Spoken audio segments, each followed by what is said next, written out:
Mateus capítulo 13. Naquele mesmo dia, saindo Jesus de casa, assentou-se à beira-mar, e grandes multidões se reuniram perto dele, de modo que entrou num barco e se assentou, e toda a multidão estava em pé na praia. E de muitas coisas lhes falou por parábolas e dizia: Eis que o semeador saiu a semear, e, ao semear, uma parte caiu à beira do caminho, e vindo as aves a comeram.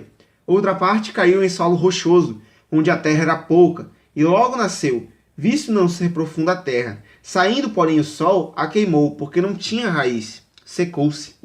Outra caiu entre os espinhos, e os espinhos cresceram e a sufocaram.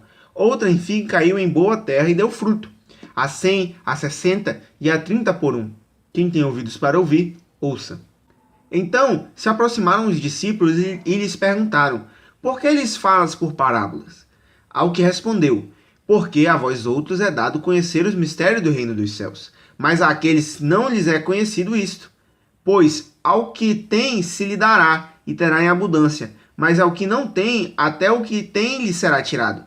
Por isso lhes falo por parábolas, porque vendo, não veem, e ouvindo, não ouvem, nem entendem. De sorte que neles se cumpre a profecia de Isaías. Ouvireis com os ouvidos e de nenhum modo entendereis. Vereis com os olhos e de nenhum modo percebereis. Porque o coração deste povo está endurecido, de mau grado ouviram com os ouvidos e fecharam os olhos, para não suceder que vejam com os olhos, ouçam com os ouvidos, entendam com o coração e se convertam e sejam por mim curados. Bem-aventurados, porém, os vossos olhos, porque veem, e os vossos ouvidos, porque ouvem. Pois em verdade vos digo que muitos profetas e justos desejaram ver o que vedes e não viram, e ouvir o que ouvis e não ouviram. Atendei vós, pois, à parábola do semeador. A todos os que ouvem a palavra do reino e não a compreendem, vem o maligno e a arrebata o que lhes foi semeado no coração. Este é o que foi semeado à beira do caminho. O que foi semeado em solo rochoso, esse é o que ouve a palavra e a recebe logo, com alegria, mas não tem raiz em si mesmo, sendo antes de pouca duração. Em lhe chegando a angústia ou a perseguição por causa da palavra, logo se escandaliza. O que foi semeado entre os espinhos é o que ouve a palavra, porém os cuidados do mundo e a fascinação das riquezas sufocam a palavra, e fica infrutífera. Mas o que foi semeado em boa terra é o que ouve a palavra e a compreende. Este frutifica e produz 100, a 60 e a 30 por um. Outra parábola lhes propôs, dizendo: O reino dos céus é semelhante a um homem que semeou boa semente no seu campo.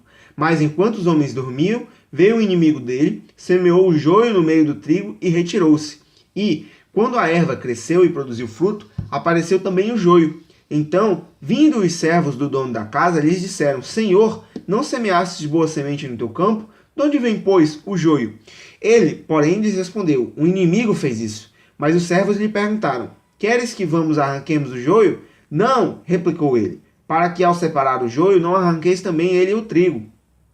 Deixai-os crescer juntos até a colheita. E, no tempo da colheita, direi aos ceifeiros: Ajuntai primeiro o joio, atai-o em feixes para ser queimado, mas o trigo recolhei-o no meu celeiro.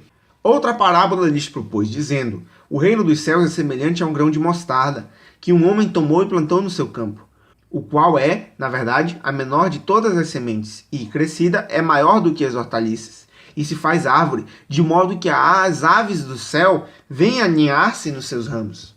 Disse-lhes outra parábola: O reino dos céus é semelhante ao fermento que uma mulher tomou e escondeu em 3 medidas de farinha até ficar tudo levedado. Todas essas coisas disse Jesus às multidões por parábolas, e sem parábolas nada lhes dizia, para que fosse cumprido o que foi dito por intermédio do profeta: Abrirei em parábolas a minha boca, publicarei coisas ocultas desde a criação do mundo. Então, despedindo as multidões, foi Jesus para casa, e chegando-se a ele os seus discípulos disseram: Explica-nos a parábola do joio do campo. E ele respondeu: O que semeia a boa semente é o filho do homem. O campo é o mundo. A boa semente são os filhos do reino, e os joios são os filhos do maligno. O inimigo que o semeou é o diabo. A ceifa é a consumação do século, e os ceifeiros são os anjos. Pois, assim como o joio é colhido e lançado ao fogo, assim será na consumação do século. Mandará o Filho do Homem os seus anjos, que ajuntarão do seu reino todos os escândalos e os que praticam iniquidade, e os lançarão na fornalha acesa. Ali haverá choro e ranger de dente. Então os justos resplandecerão como o sol, no reino de seu Pai. Quem tem ouvidos para ouvir, ouça. O reino dos céus é semelhante a um tesouro oculto no campo, o qual certo homem, tendo-o achado, escondeu, e, transbordante de alegria, vai, vende tudo o que tem e compra aquele campo. O reino dos céus é também semelhante ao que negocia e procura boas pérolas, e, tendo achado uma pérola de grande valor, vende tudo o que possui e a compra. O reino dos céus é ainda semelhante a uma rede que, lançada ao mar, recolhe peixes de toda espécie. E, quando já está cheia, os pescadores arrastam para a praia e, assentados, escolhem os bons para os cestos e os ruins deitam fora. Assim será na consumação do século. Sairão os anjos e separarão os maus dentre os justos, e os lançarão na fornalha acesa. Ali haverá choro e ranger de dentes. Entendestes todas estas coisas? Responderam-lhe, sim. Então lhes disse, por isso, todo escriba versado no reino dos céus é semelhante a um pai de família que tira do seu depósito coisas novas e coisas velhas. Tendo Jesus proferido estas parábolas, retirou-se dali, e, chegando à sua terra, ensinava-os na sinagoga, de tal sorte que se maravilhavam e diziam, de onde lhe vem esta sabedoria e esses poderes miraculosos? Não é este o filho do carpinteiro? Não se chama sua mãe Maria e os seus irmãos Tiago, José, Simão e Judas? Não vivem entre nós todas as suas irmãs? De onde lhe vem, pois, tudo isto? E escandalizavam-se nele. Jesus, porém, lhes disse, não há profeta sem honra, senão na sua terra e na sua casa. E não fez ali muitos milagres, por causa da incredulidade deles.